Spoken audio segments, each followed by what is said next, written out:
اعوذ باللہ من الشیطان الرجیم، بسم اللہ الرحمن الرحیم۔ پارہ نمبر 13 چل رہا ہے، سورہ ابراہیم چل رہی ہے، اس کا چوتھا رکوع۔ وقال الشیطان، اور جب کہے گا شیطان، لما قضی الامر، جب سب کی قسمت کا فیصلہ ہو چکے گا، ان اللہ وعدکم وعد الحق، کہ بے شک اللہ نے تم سے جو وعدہ کیا تھا وہ سچا تھا، ووعدتکم، اور میں نے بھی تم سے ایک وعدہ کیا تھا، فاخلفتکم، پس میں نے تم سے وعدہ خلافی کی، وما کان لی علیکم من سلطان، اور نہیں تھا میرا تم پر کچھ بھی زور، الا مگر یہ کہ ان دعوتکم، میں نے تمہیں کفر کی دعوت دی، فاستجبتم لی، اور تم نے فوراً دعوت قبول کر لی، فلا تلومونی، مجھے نہ ملامت کرو، ولوموا انفسکم، اور اپنے آپ کو ملامت کرو، ما انا بمصرخکم، میں تمہاری فریاد رسی نہیں اب کر سکتا، وما انتم بمصرخیہ، اور نہ ہی تم میری فریاد رسی کر سکتے ہو، انی کفرت، میں انکار کرتا ہوں، بما اشرکتمونی من قبل،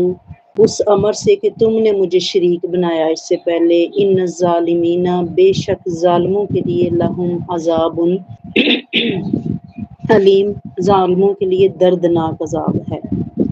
اب یہ اس سے پہلے جو ہم نے پچھلا رکوع پڑھا تھا اس میں مکالمہ تھا کفار کا،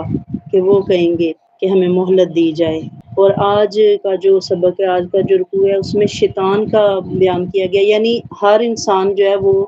اللہ کی بارگاہ میں جب ایکسکیوزز پیش کرنے کا ٹائم ہوگا، حالانکہ وہ بارگاہ ایسی بارگاہ ہے جس سے کچھ بھی پوشیدہ نہیں ہے۔ بعض دفعہ ایسے ہوتا ہے کہ ہم دنیا میں کوئی معاملہ پیش آتا ہے تو اپنے لیے حمایتی اکٹھے کر لیتے ہیں، چاہے ہم پیسے لگا کے، چاہے ہم کسی قسم کا لالچ دے کے لوگوں کو اپنے ساتھ میں لا لیں، جھوٹی گواہی دینے کے لیے ایون بندے تیار ہو جاتے ہیں۔ لیکن اللہ کی بارگاہ میں اللہ نے یہ سارے جو معاملات ہیں نا، اس کی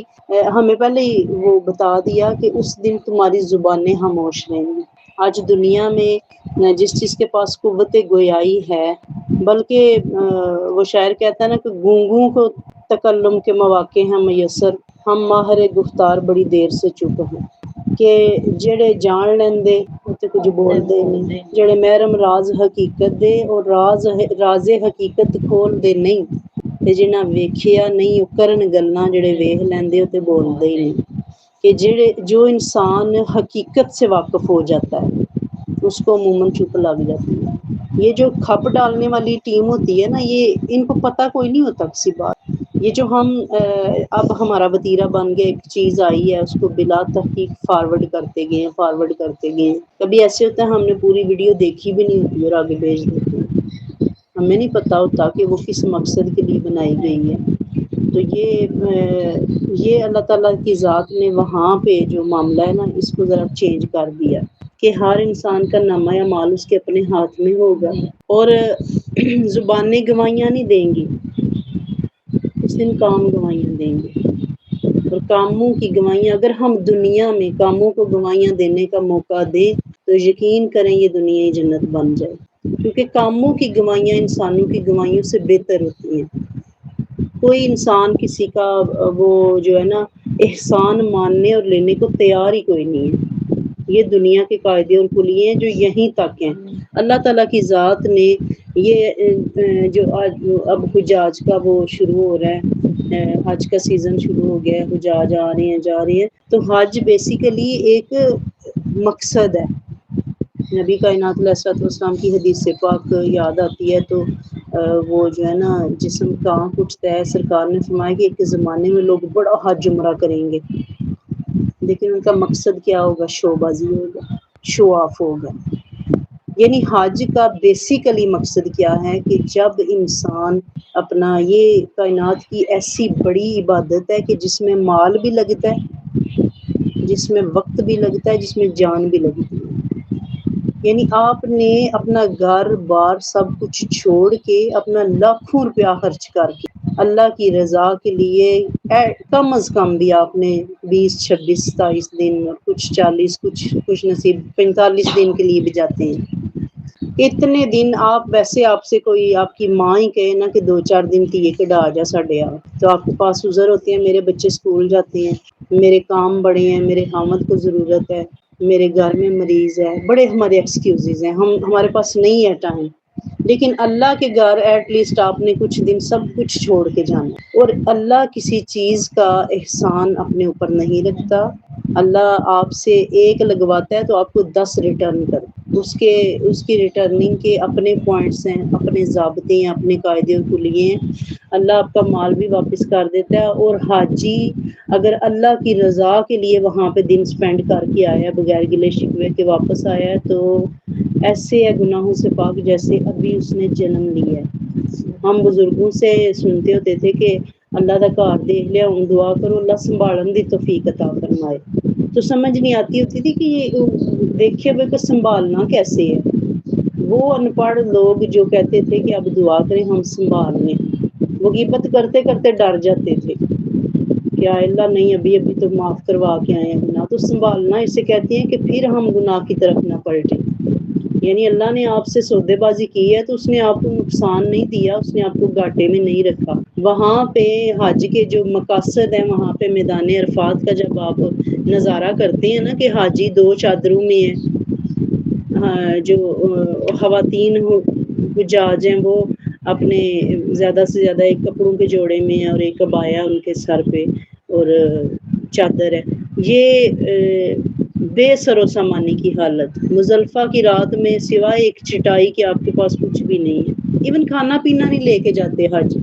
رستے میں کہیں سے مل گیا تو کسی نے کھا لیا، کوئی اٹھا کے ساتھ نہیں لے کے جاتا۔ تو یہ اللہ نے ہمیں بے سر و سامانی کی حالت میں موت کا منظر یاد کروانے کے لیے اس میدان میں جیتے جی جمع کیا ہے کہ یہاں دیکھو اپنی اپنی پڑی ہوئی ہے۔ تو اللہ کا جو محشر کا میدان ہے وہ بھی عرفات میں قائم ہوگا، اللہ کی کا عرش کی جو کرسی ہے وہ وہاں جبلے رحمت پہ سجے گی، اور وہاں پھر آپ کے ہاتھ میں اپنے نامہ اعمال ہوں گے،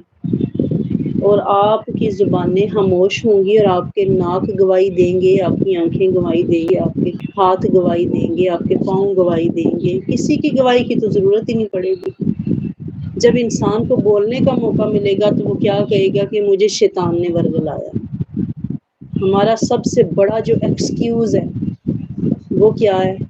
کہ مجھے شیطان نے بہکا دیا۔ ہم اللہ کے آگے بھی بیٹھ کے یہی کہتے ہیں کہ یا اللہ میں تو مجھے تو جانتا ہے مجھے شیطان نے ورگلایا۔ اللہ شیطان کو بھی جانتا ہے اور اللہ آپ کو بھی جانتا ہے۔ یہ آپ کا وہی رب ہے جسے شیطان نے کہا تھا کہ تو مجھے مہلت دے، میں تیرے بندوں کو بہکاؤں گا، اور اس ذات نے چیلنج قبول کیا۔ اس نے فرمایا ٹھیک ہے تجھے مہلت دی، لیکن جو میرے ہوں گے وہ تیرے کہے میں نہیں آئیں گے۔ یہ فلسفہ ہے جو بیسیکلی رب رحمان، میں کہتی ہوں کہ اللہ کے بڑے تعارف ہیں، اس ذات کی قدم قدم پہ دعوت ہے کہ اس کو سمجھو، لیکن اس کا جو سب سے خوبصورت تعارف ہے وہ کیا ہے؟ وہ بڑا رحمان ہے، وہ بڑی کریم ذات ہے، وہ بڑی رحیم ذات ہے، وہ ہر حال میں اپنے بندے کو معاف کرنے کے لیے تلا ہوا ہے۔ اور اس نے وہی بتا دیا، بندے کے کان میں پھونک دیا، کیونکہ روحیں ایک جگہ پہ جمع تھیں، اس کو مہلت دی جا رہی تھی، اور اللہ نے ہمارے کان میں پھونک دیا کہ میرے بن کے رہو گے تو اس کے کہے میں نہیں آؤ گے۔ اب سوچنے کی بات ہے، بندے تو ہم سارے رب کے ہیں، شیطان کا تو کوئی بھی نہیں ہے، اس نے تو کہنے اپنے ہاتھوں سے اپنی سلطنت تباہ کی ہوئی ہے۔ اللہ کا بڑا مقرب فرشتہ تھا، اس سے سجدے کی ہر وقت نعمت میسر تھی، لیکن یہ داغے سجدہ پیشانی پہ سجا لینا کوئی بات نہیں ہے کہ بندہ کسی کے پہلو میں بیٹھا رہے، جب اس کو کسی کے سامنے پیش کرنے کی ضرورت ہے کہ یہ میرا، اور وہ انکار کر دے، وہ کہے میں نہیں تیری مانتا۔ تو یہ اللہ کی ماننے میں اور اللہ کو ماننے میں بڑا فرق آ جاتا ہے۔ یہ شیطان نے ہمیں سکھایا، اور رحمان نے یہ ہمیں سکھایا کہ اس کے بن کے رہیں گے تو شیطان کے بہکاوے میں نہیں آئیں گے۔ اللہ نے ہمیں ایک وہ وظیفہ دے کے بھیجا کہ جب آپ کے دل میں گندا وسوسہ آئے، جب آپ کے دل میں کسی کو تکلیف دینے کا خیال آئے تو پڑھ لیا کرو لا حول ولا قوت الا باللہ العلی العظیم۔ اس سے شیطان کو بھی پتہ چلے گا کہ یہ رحمان کا بندہ ہے۔ تو جب تمہارے اپنے نفس میں ہر وقت گند چل رہا ہے، انسان جس صحبت میں بیٹھتا ہے، انسان جو کھاتا ہے، انسان جو پیتا ہے، انسان جس طرح کے طرز معاشرت کو اپنا رہا ہے، اگر ہم سارا دن ولگیرٹی کو پروموٹ کرتے ہیں، اگر سارا دن گندی ویڈیوز ہی دیکھتے ہیں، ساری رات ہمارے جو ہے ذہن میں گند چلتا ہے، تو اس کا وار بڑا آسان ہو جاتا ہے۔ اللہ نے تو یہاں تک ہمیں تقوی کا حکم دیا کہ جائے نماز پہ بیٹھا بندہ بھی یہ نہ سمجھے کہ اس کو وہ بہکا نہیں، زیادہ ضرورت ہی اسے ان کو بہکانے کی پڑتی ہے۔ جو بندہ شراب پی رہا ہے اس کو شیطان کو کیا ضرورت ہے کان سے پکڑنے کی، اس پہ محنت کرنے کی، تو پہلے ہی اس کا بیڑا غرق ہے۔ جو ماں کا نافرمان ہے اس نے مزید کیا کہنا ہے۔ جو میاں بیوی ہر وقت آپس میں ککڑا کوئی کرتے ہیں، ان کو کیا ضرورت ہے شیطان کو بہکانے کی، اس کے تو وار چلیں گے پھر عابدین پہ۔ وہ بیڑا غرق کرے گا اس کا جو ہاتھ میں تسبیح لے کے بیٹھا ہوا ہے، سمجھ رہا ہے کہ سارے گناہگار نے تے میں ایتھے کلا راجا اندر بنے ہیں۔ وہ اس کا وار اس پہ ہوگا کہ تو بڑا نیک ہے۔ کچھ لوگوں کو تو پارسائی کا زوم لے ڈوبتا ہے۔ شیخ عبد القادر جیلانی رحمت اللہ علیہ، اللہ کے ولی گزرے، آپ کے پاس شیطان آیا، اسے کہا عبد القادر تیری نمازیں قبول ہو گئی ہیں، تیرے لیے پیغام ہے کہ اب چھٹی ہے، تجھے کوئی نماز نہیں پڑھنی۔ آپ نے فرمایا لا حول ولا قوت الا باللہ العلی العظیم، بدبخت رسول اللہ صلی اللہ علیہ وآلہ وسلم اللہ کے حبیب ہیں، پاس بیٹھنے کا شرف جنہیں اللہ نے بخشا ہے، پاس بیٹھ کے نمازوں کے تحفے دیے، انہیں تو اللہ نے کو نہیں فرمایا تھا کہ محبوبہ ساری امت پہ فرض ہے دور رہنے دینا، مجھ پہ کیسے وہ معاف ہو گئی؟ لا حول ولا قوت، اپنے دودکارا اسے، تو وہ چلا گیا۔ تھوڑی دیر بعد آیا، عبد القادر تیرے علم نے تجھے بچا لیا۔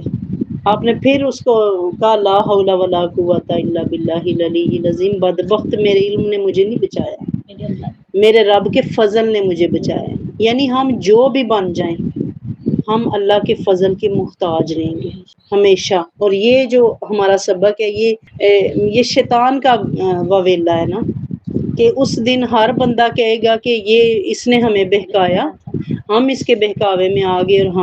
ہم نے غلطیاں کی، ہم تباہ ہو گئے، ہم برباد ہو گئے۔ شیطان کہے گا جب فیصلہ ہو جائے گا اللہ کی طرف سے، تو وہ کہے گا کہ اللہ کا وعدہ سچا تھا اور میرا جھوٹا تھا، میں نے جھوٹی تمناؤں میں تمہیں پھنسایا، یہ میری تمنا جھوٹی ہے نا کہ میں سارا مال اپنے نام کروا لوں گا ہم آبے سے کمٹمنٹ کر کے، تو میری نسلوں کے لیے بھی وہ کافی ہو جائے۔ کیا یہ جھوٹی تمنا نہیں ہے؟ چاہے آپ کو اور آپ کی نسل کو اس میں سے ایک لقمہ کھانا نصیب نہ ہو، راز تو اللہ کے پاس ہے، شیطان نہیں جانتا کس بندے نے کب دنیا سے جانا، تو ہو سکتا ہے میری اولاد کا بیڑا غرق وہ مال ہی کر دے جو میں نے چھین جپٹ کے اپنے نام کیا تھا۔ اگر میں کہوں میں جھوٹ بول کے کہیں اپنا، یہ جھوٹی تمنا ہی ہے نا کہ میں فلاں بندے کا مقام ڈیگریڈ کرتا ہوں، تو پھر وہ جو اس کو ملنا تھا وہ مجھے مل جائے گا۔ یہ ایک بادشاہ کے بارے میں پڑھ رہی تھی کہ اس کو نا ایک وزیر بڑا پسند تھا، اور اپنے وزیر کو نا وہ ہر جگہ آگے آگے رکھتا تھا، تو دوسرے وزراء جو ہیں وہ حسد میں مبتلا ہو گئے۔ جب وہ حسد میں پڑ گئے تو اس نے ایک وزیر نے نا دوسرے وزراء کے ساتھ مل کے سازش تیار کی کہ بادشاہ کو نا اس کے خلاف بھڑکاتے ہیں اور اس کو بادشاہ کے خلاف کرتے ہیں۔ تو انہوں نے سازش یہ تیار کی، وہ وزیر کے پاس گئے تو وہ کہتے ہیں کہ جب تم بادشاہ کی بات سنتے ہو، تم اس کے کان کے اتنے قریب ہو جاتی ہو کہ بات کرتے ہو، تو بادشاہ جو ہے نا وہ کہتا ہے کہ مجھے اس کے منہ سے سمیل آتی ہے، میرا دل بڑا آوازار ہوتا ہے لیکن یہ اوپر چڑھ جاتا ہے آ کے۔ تو وہ نا اس نے سوچا کہ بادشاہ نے ہو سکتا ہے اس کو میری ذات سے کوئی ذک پہنچی ہو، لیکن اس نے شرم کے مارے نہ کہا ہو، آئندہ میں خیال رکھوں گا۔ اور جا کے بادشاہ کو کیا کہا؟ بادشاہ کو کہا کہ وہ وزیر کہہ رہا تھا کہ بادشاہ سلامت مجھے بالکل اپنے پاس بلا کے بات کرتے ہیں، مجھے تو میرا بڑا دل آوازار ہوتا ہے، تو اسمیل آتی ہے مجھے بادشاہ کے منہ۔ بادشاہ کو بڑا غصہ آیا، بادشاہ نے کہا اس کو اتنی وہ قرب بخشا ہوا ہے اس لیے کہ باہر جا کے ایسے میری توہین کرے، ایسے باتیں کرے، میں صبح نوٹس کروں گا تو دیکھوں گا پھر یہ کیا کرتا ہے۔ وہ صبح بیچارہ آیا جب وزیر، تو اس نے نا نقاب چڑھا رکھا، کیونکہ اس کو کہا گیا تھا کہ بادشاہ کو تیرے منہ سے سمیل آتی ہے۔ یہ جھوٹی تمنائیں ہیں جو شیطان ہمارے ذہن میں ڈالتا ہے کہ اگلے کا مقام گرے گا تو میرا بنے گا، ہم محنت سے مقام نہیں بنانا چاہتے، ہم کسی کو اٹھا کے اپنی جگہ بیٹھنے کی بنانا چاہتے ہیں، یہ ہمارا مزاج ہو گیا۔ تو اس نے نا اپنے وہ ایسے کر رکھا تھا، آپ کہنے ماسک لگا رکھا تھا منہ پہ، تو جب وہ انٹر ہوا بادشاہ کے پاس بیٹھا، بادشاہ غصے سے لال پیلا ہو گیا کہ وزیر جھوٹ نہیں بول رہے تھے، اس کی کام دیکھو ذرا، اس کو میرے منہ سے اسمیل آتی ہے، میں اس کے کر لیتا ہوں مطلب۔ اس نے نا اپنے جو ساتھ اب اچھا ٹائم بھی اس کے ساتھ گزرا ہوا تھا، اس نے اپنا جو قریبی ساتھی بادشاہ تھا اس کو ایک خط لکھا کہ یہ میں بندہ تیرے پاس بھیجنے لگا ہوں، جب یہ آئے نا تو اسے قتل کر دینا، تاکہ بات بھی مجھ پہ نہ آئے اور اس گستاخ کا انجام بھی برا ہو جائے۔ تو اس نے خط لکھا اور اس کا لے کے جاؤ۔ تو اس وقت رواج اور مزاج کیا تھا، جب بادشاہ کسی کو اپنے کسی ساتھی قریبی ساتھی کے پاس بھیجتے تھے نا تو اسے بڑا انعام ملتا تھا، بڑے اونٹ گھوڑے اشرفیاں مال و زر دے کے اگلا بھیجتا تھا۔ تو وہ جو وزراء تھے نا ٹیم، انہوں نے سوچا کہ ہم نے اس کی شکایت لگائی تھی اور آج اس کو وزٹ پہ بھیجا جا رہا ہے، ادھر سے تو بڑا کما کے لائے گا یہ، تو یہ ہاتھ اس سے لے لو، تو ہم چلتے ہیں تو پھر آپس میں بانٹ لیں گے وہ مال، اس کو کہیں ادھر ادھر پھینک دو۔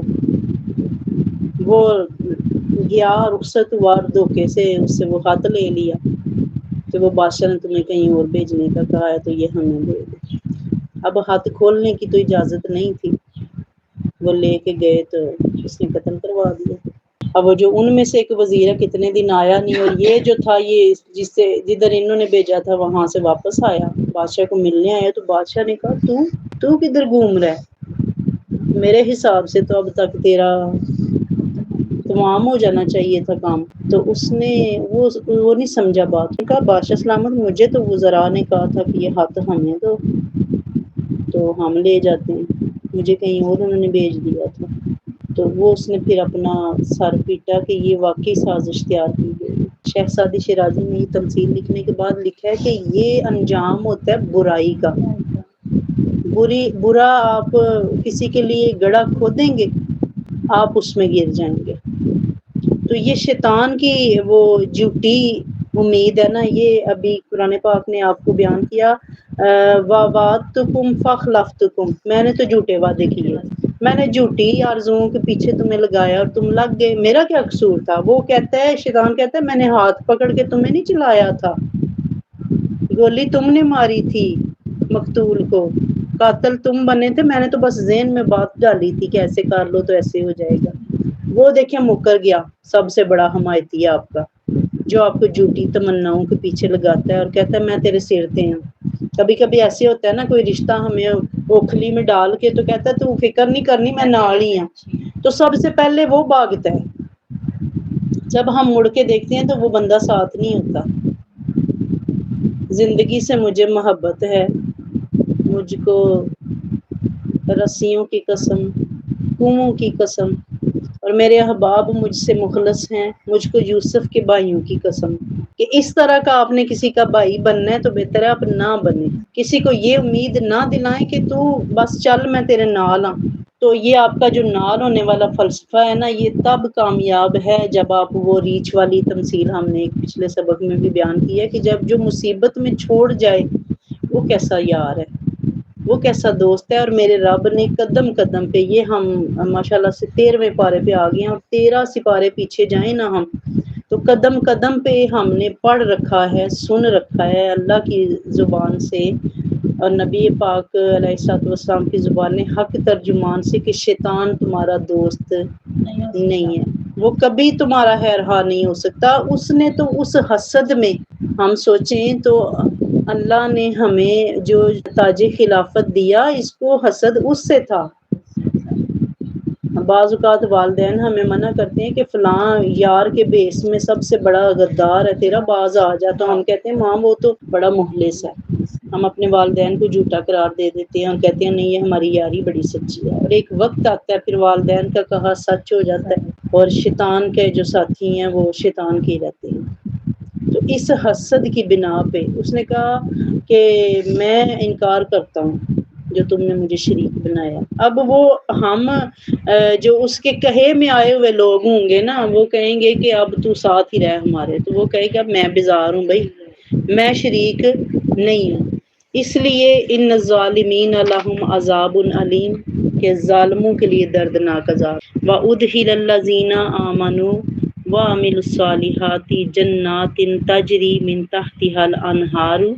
اور داخل کیا جائے گا ان لوگوں کو جو ایمان لائے، جنہوں نے نیک اعمال کیے، ان باغات میں جن کے نیچے ندیاں بہتی ہوں گی، خالدین فیہا، وہ ان میں ہمیشہ ہمیشہ رہیں گے، بِإِذْنِ ربہم، اپنے رب کے حکم سے۔ تحیتہم فیہا سلام، انہیں وہاں کیا کہا جائے گا، ان کی دعا ہوگی کہ سلامت رہو، یعنی وہ جنتی ایک دوسرے کو کیا کہیں گے، تم سلامت رہو، السلام علیکم ورحمۃ اللہ وبرکاتہ، یعنی یہ جنت کا مقام جو ہوگا، اس میں ہر طرف سلامتی ہی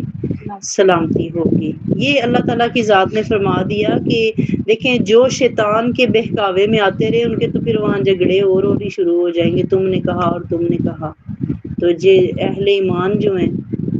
جو جنہیں اللہ نے کبھی فرما کے بھیجا کہ یہ میرے ہیں، یہ تیرے کہے میں نہیں آئیں گے، اور ساتھ اللہ نے ایمان کے ساتھ اعمال صالحہ کی شرط رکھ دی۔ اور اعمال صالحہ یاد رکھیے گا کہ صرف نماز اور روزہ نہیں ہے، صرف حج اور زکوٰۃ نہیں ہے، صرف تسبیح پکڑ کے کلمہ اور درود پڑھنا اعمال صالحہ میں شامل نہیں ہے، یہ تو حقوق اللہ ہیں۔ آپ ادا نہیں کریں گے، آپ سارا دن اللہ کا ذکر نہیں کریں گے تو بے چین ہوں گے، آپ زکوٰۃ ادا نہیں کریں گے، آپ کا مال پاک نہیں ہوگا، آپ نماز نہیں پڑھیں گے، آپ قبر کے پہلے سوال میں فیل ہو جائیں گے، آپ حج نہیں کریں گے۔ تو اللہ فرما رہا ہے، اللہ کا رسول فرما رہا ہے کہ جس انسان کے پاس مال ہو اور وہ اللہ کے گھر کی زیارت نہ کرے، اس کا حج اور عمرہ نہ کرے، تو اللہ کو پرواہ نہیں، وہ یہودی مرے یا عیسائی۔ یعنی یہ مالداروں کے لیے ہے۔ دیکھیں یہ تو حقوق اللہ کا معاملہ ہے نا، آپ نے روزہ نہیں رکھا، آپ جواب دہ ہیں کسی، ہاں حقوق العباد، اعمال صالحہ کی جو کیٹیگری ہے نا، وہ تھوڑی وسعت میں آ جاتی ہے۔ آپ کا رویہ آپ کے والدین کے ساتھ کیسا ہے، آپ کا رویہ آپ کی اولاد کے ساتھ کیسا ہے، آپ کا رویہ آپ کے قریب کے دور کے رشتہ دار کے ساتھ کیسا ہے، ہمسائے کے ساتھ کیسا ہے، آپ لین دین کے معاملات میں کیسے ہیں، آپ وعدے پورے کرنے والے ہیں یا نہیں، آپ کسی مسکین کی مدد کرنے والے ہیں یا نہیں۔ یہ سارے معاملات جب آپ انسان، سب سے بڑا گواہ خود ہے، میں جانتی ہوں کہ میرا اندر کھاتا کیا ہے، آپ جانتے ہیں کہ آپ کا اندر کیا ہے۔ تو یہ اللہ تعالیٰ نے شرط رکھ دی کہ ہاں ایمان تم لے آئے، تم نے کلمہ پڑھ لیا، لیکن اعمال صالحہ کرو گے تو پھر ایسی جنتوں کے مالک بنو گے، ایسے باغوں کے مالک بنو گے جن کے نیچے نہریں بہتی ہوں گی، اور وہاں ہر وقت تمہیں سلامتی دی جائے گی۔ پھر علم تر کیف ضرب اللہ مثلا کلمۃ طیبۃ، کیا آپ نے ملاحظہ نہیں کیا کہ کیسے اللہ نے عمدہ مثال دی ہے کلمہ طیبہ کی، کا شجرۃ طیبۃ، کہ کلمے کی مثال ایک پاکیزہ درخت کی طرح ہے، اصلھا ثابت، جس کی جڑیں بڑی مضبوط ہیں، وفرعھا فی السماء، اور شاخیں آسمان تک پہنچی ہوئی ہیں۔ یہ دیکھیں یہ کلمے کی مثال ہے، یعنی ایمان کا جو پودا ہے وہ کہیں زمین کی تہہ میں ہے، اس کی جڑ، اور اس کی شاخیں کہاں ہیں، آسمان کے اوپر۔ آپ کلمہ پڑھتے ہیں، آپ کلمے، قرآن پاک کی ایک آیت ہے، اس کا مفہوم میرے ذہن میں آ رہا ہے کہ وہ لوگ جنہوں نے ایمان قبول کیا، ثم استقاموا، پھر ثابت قدمی سے اس پہ قائم ہو گئے۔ میں صبح حضرت ابو دہدہ رضی اللہ تعالیٰ عنہ کی حدیث پاک سن رہی تھی، اور ایمان تازہ ہو گیا کہ رسول پاک صلی اللہ علیہ وآلہ، یہ کلمہ ان کی بتا رہی ہوں کہ اس کی جڑیں کیسے زمین میں ہیں۔ جس انسان کے دل پہ کلمہ اثر کرتا ہے، اس کے اعمال میں خود بخود ایسا نکھار آتا ہے، اس کی شاخیں پھر آسمان پہ نظر آتی ہیں۔ نبی پاک صلی اللہ علیہ وسلم کی مجلس لگی ہوئی تھی، ایک یتیم بچہ حاضر خدمت ہوا، اور اس نے کہا یا رسول اللہ صلی اللہ علیہ وآلہ وسلم، میرا باغ ہے کھجوروں کا، اور اس کی میں باؤنڈری بنانا چاہتا ہوں، چار دیواری، اس کو ساتھ والے کے باغ سے مطلب الگ کرنا چاہتا ہوں، تو جہاں پہ میری وہ دیوار آئے گی وہاں پہ یہ جو ساتھی ہیں وہ بھی صحابی تھے، یہ ساتھی ہیں، ان کا نا کھجوروں کے درخت ہیں، ایک درخت ان کا اس میں آ رہا ہے، تو میں نے ان سے عرض کیا کہ مجھے وہ نہ دے دیں، وہ یا ہدیہ کر دیں یا پھر اس کی قیمت لے لیں، تو یہ مان نہیں رہے۔ رسول کریم صلی اللہ علیہ وآلہ وسلم نے انہیں بلایا، انہیں کہا کہ یار اس کے ساتھ سودا کر لو، بچہ اپنی دیوار الگ کرنا چاہتا ہے، تمہارا ایک درخت آ رہا ہے اس کی دیوار میں، تو تم اس سے نا وہ یا ہدیتاً دے دو یا پھر قیمتاً دے دو۔ اس نے کہا نہیں، میں نے نہیں دینا، میں نے وہ درخت نہیں دینا۔ اب رسول پاک صلی اللہ علیہ وسلم نے فرمایا اچھا تو میرے ساتھ ہی سودا کر لے، میں تجھے جنت میں ایک ایسے درخت کی بشارت دیتا ہوں کہ جس کے سائے میں، جس کا پھل اتنا ہوگا، جس کا سایہ اتنا ہوگا کہ ایک جنتی 100 سال بھی اس کے نیچے چلتا رہے گا، اس کا سایہ ختم نہیں ہوگا۔ تو یہ کتنا مہنگا سودا تھا۔ اب سارے صحابہ نے جب یہ سنا، ان کی آنکھوں میں آنسو آ گئے اور انہوں نے یہ سوچا کہ کاش ایسا کوئی درخت ہمارا ہوتا اور ہم یہ سودے کر لیتے۔ ان کا یہ، ہمیں تو دنیا کا لالچ ہے نا، ہمیں کوئی بہن بھائی کہے نا کہ یہ والی زمین تیری جو فرنٹ آ رہا ہے یہ مرلہ مجھے دے دے اور تو مجھ سے 10 مرلے پیچھے لے لے، تو ہمیں یہ بڑا بینیفیشل لگے گا۔ یا پھر ہم اکڑ جائیں گے کہ نہیں میرا مرلہ زیادہ مہنگا ہے، روڈ کے عین اوپر ہے۔ تو وہ ان کی کوشش ہوتی تھی کہ کوئی جنت کا سودا مل جائے، کوئی جنت کی بشارت مل جائے۔ تو وہ رشک کر رہے تھے کہ ابھی اچھا اس نے کیا کیا، اس نے انکار کر دیا، اس نے کہا نہیں میں نہیں بیچتا بھائی، میرا یہ درخت پھر بھی مہنگا ہے۔ وہ راز حقیقت والی بات آ گئی کہ جڑے ویکھ لیندے ہوتے بولدے ہی نہیں، وہ پھر سر جھکا دیتے ہوتے، تو وہ سارے رشک کر رہے تھے۔ اب وہ نا پھر نہیں مانا، اس نے کہا نہیں میں نہیں بیچا۔ تو حضرت ابو دہدہ رضی اللہ تعالیٰ عنہ نبی پاک صلی اللہ علیہ وسلم کے ایک صحابی تھے، وہ کھڑے ہو گئے، انہوں نے کہا یا رسول اللہ صلی اللہ علیہ وآلہ وسلم، میرے ماں باپ، میرا جان، میری مال، میرا عزت سب آپ کے قدموں پہ قربان، مجھے ایک موقع دیجیے میں اس سے بات کروں۔ سرکار نے فرمایا آ جاؤ، اس یتیم بچے کا مسئلہ تو حل کرنا ہے۔ وہ آئے، انہوں نے کہا کہ یار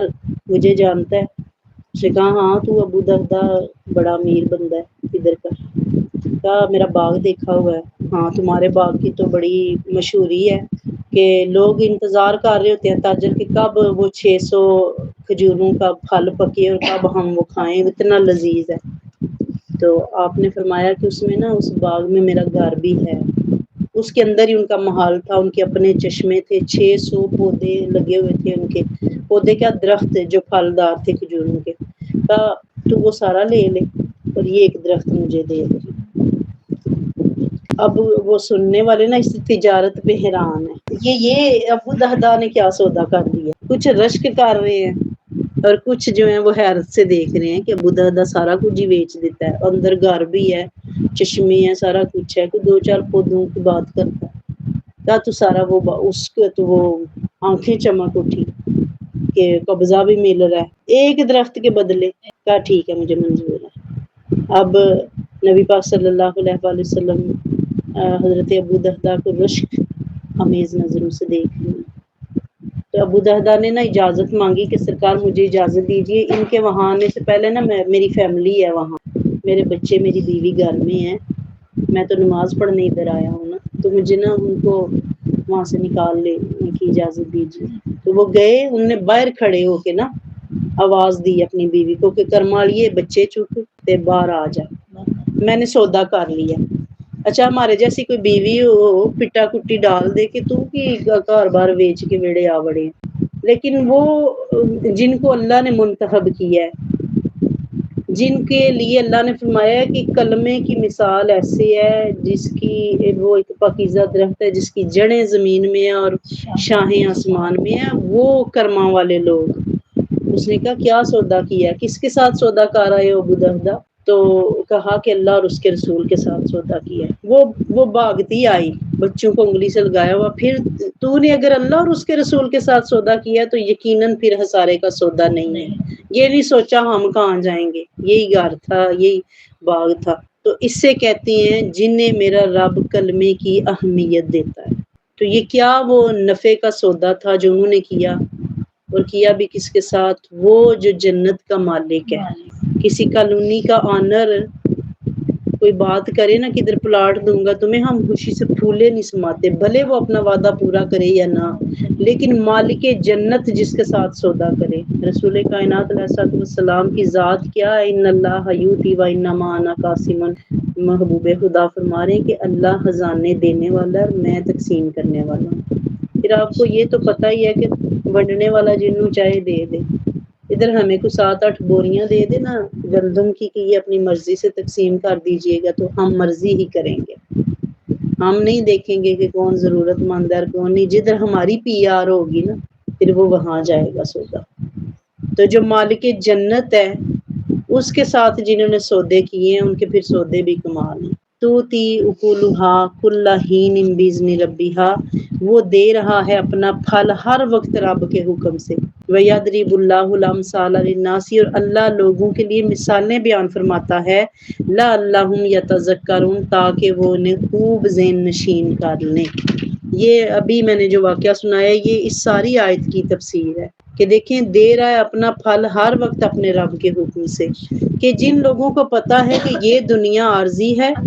اور اصل سودا اصل نفع تو اس نے پایا جس نے آخرت میں فلاح پائی۔ اس لیے اللہ فرما رہا ہے وَمَثَلُ كَلِمَةٍ خَبِيثَةٍ، اور ناپاک کلمے کی مثال ایسی ہے كَشَجَرَةٍ خَبِيثَةٍ، جیسے ناپاک درخت ہو، نِجْتُثَّتْ مِنْ فَوْقِ الْأَرْضِ مَا لَهَا مِنْ قَرَارٍ،